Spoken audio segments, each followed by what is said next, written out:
Croyant, je te salue dans le nom de notre Seigneur et Sauveur Jésus-Christ. Je voudrais en ce dimanche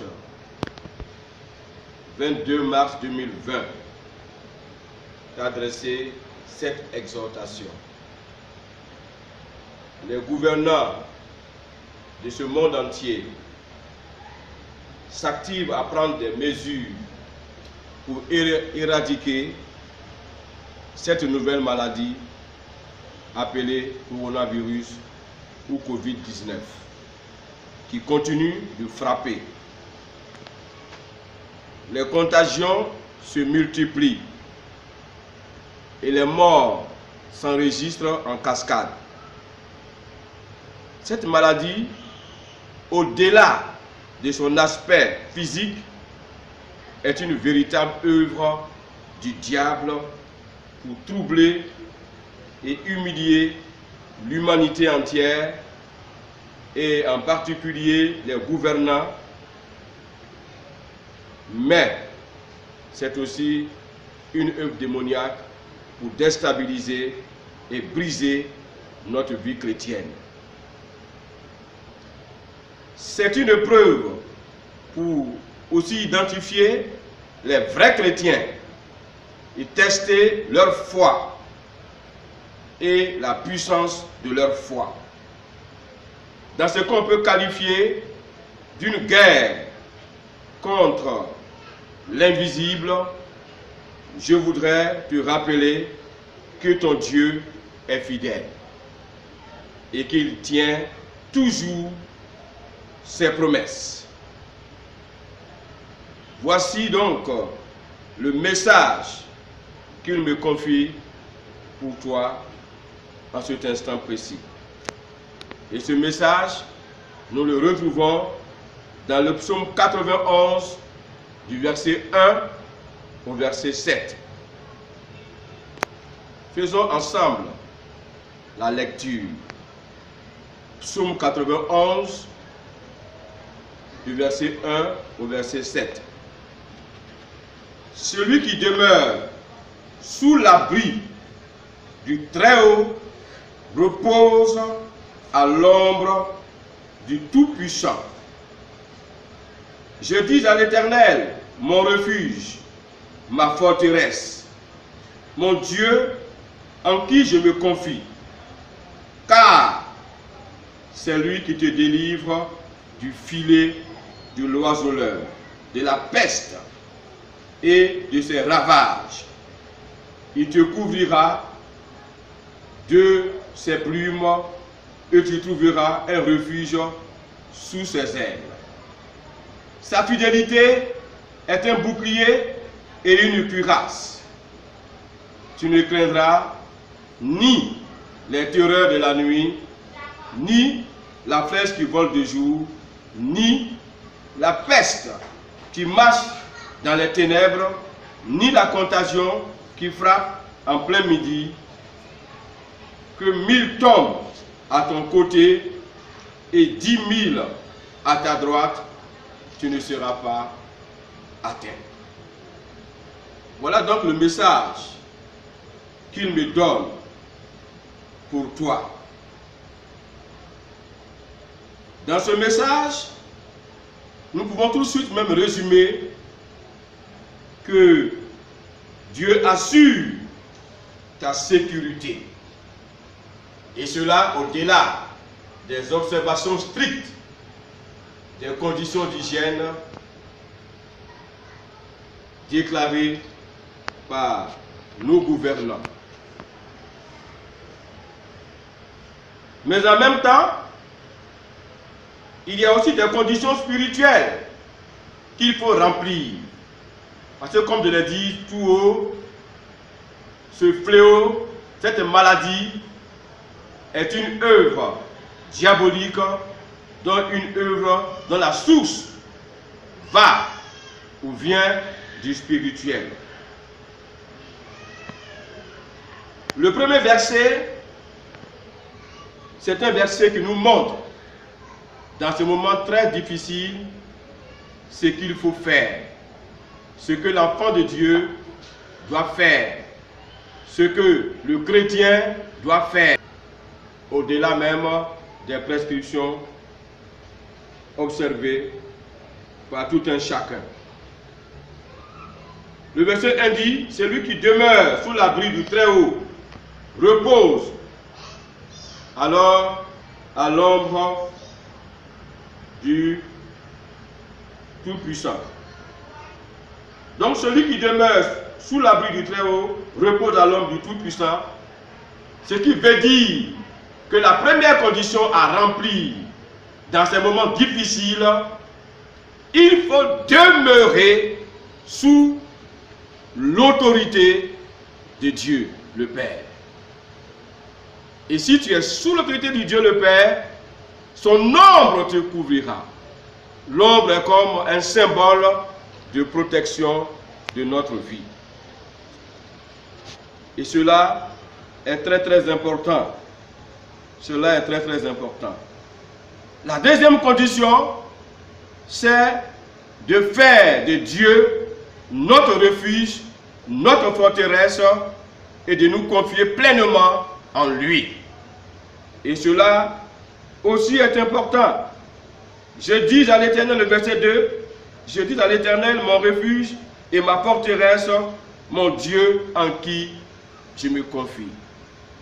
À ce moment où nous nous trouvons, où nous sommes désespérés, nous ne savons que faire devant cette situation, parce que il n'y a pas de vaccin, il n'y a pas un médicament véritablement pour amener la guérison. Dans ce moment où nous nous trouvons, notre seule espérance, c'est l'abri du Très-Haut, c'est l'ombre du Tout-Puissant. Ensuite, du verset 3 au verset 4, nous avons là les bénéfices de l'attitude, notre position que nous aurons adoptée. C'est-à-dire, si nous sommes à l'abri du Très-Haut, si nous sommes reposés à l'ombre du Tout-Puissant, ce que nous avons comme bénéfice, il est dit, car c'est lui qui te délivre du filet de l'oiseleur, de la peste et de ses ravages. Tous ces éléments qui sont énumérés ici, le filet de l'oiseleur, la peste et ses ravages, symbolisent aujourd'hui pour nous ce que nous voyons et qui se passe quotidiennement dans notre pays, dans notre vie. Ça symbolise cette maladie.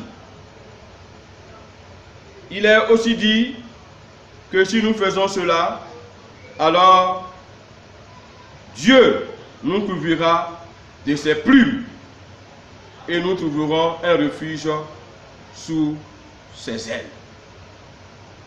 Tout à l'heure, quand je commençais, j'ai dit que notre Dieu est fidèle et il tient toujours ses promesses. La fin du verset 4 nous parle effectivement de la fidélité de Dieu qui est un bouclier pour nous et qui est une cuirasse. L'homme abandonne, l'homme délaisse, mais Dieu ne nous abandonnera jamais, ne nous délaissera jamais. Cela dénote de sa fidélité. Ensuite, nous avons cette assurance que nous trouvons dans sa parole, et précisément du verset 5 au verset 7.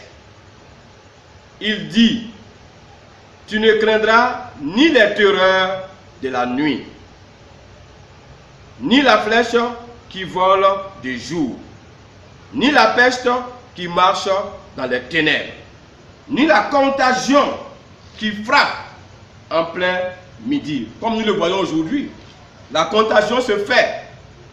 On ne sait à quel moment véritablement, mais la parole de Dieu nous dit que notre Père nous rassure, que nous n'avons rien à craindre. Cette contagion ne sera pas notre lot, ne nous atteindra pas. Et le verset 7, qui est le couronnement de tout ce que nous venons de dire, il dit que 1000 tombent à ton côté et 10 000 à ta droite, tu ne seras pas atteint. Enfant de Dieu, cette parole, c'est une parole d'espoir que je viens te donner. Mets ta confiance en Jésus-Christ, mets ta confiance en Dieu et sache que Dieu est avec toi, il est fidèle et que sa promesse dans cette parole va s'accomplir dans ta vie parce que tu auras demeuré à l'abri du Tout-Puissant et tu te seras reposé à l'ombre du Très-Haut. Je voudrais t'inviter donc à prier avec moi. Que Dieu te fortifie. Nous prions. Tu répètes toutes ces prières après moi. Père, je te remercie pour cette révélation de ta parole dans ma vie.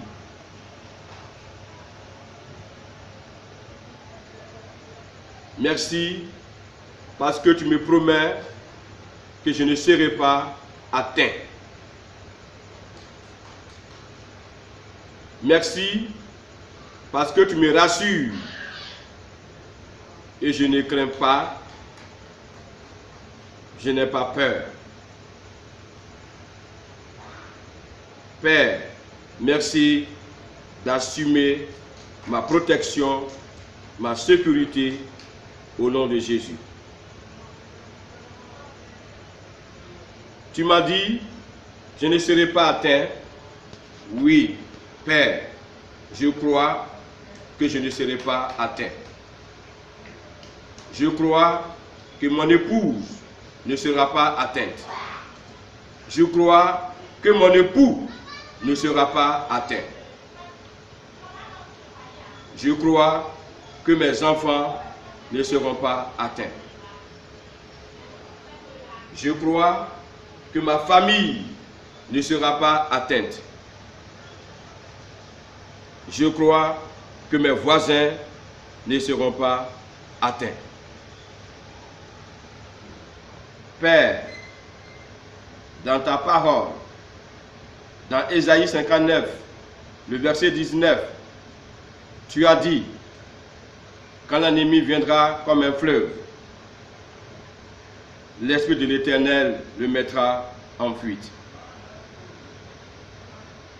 Oui, Père, nous sommes face à un ennemi invisible. Mais je te prie, Seigneur, de le chasser de mon pays au nom de Jésus. Merci, Seigneur, d'exaucer ma prière et de confirmer tes promesses à travers ma vie. Au nom de Jésus-Christ. Amen.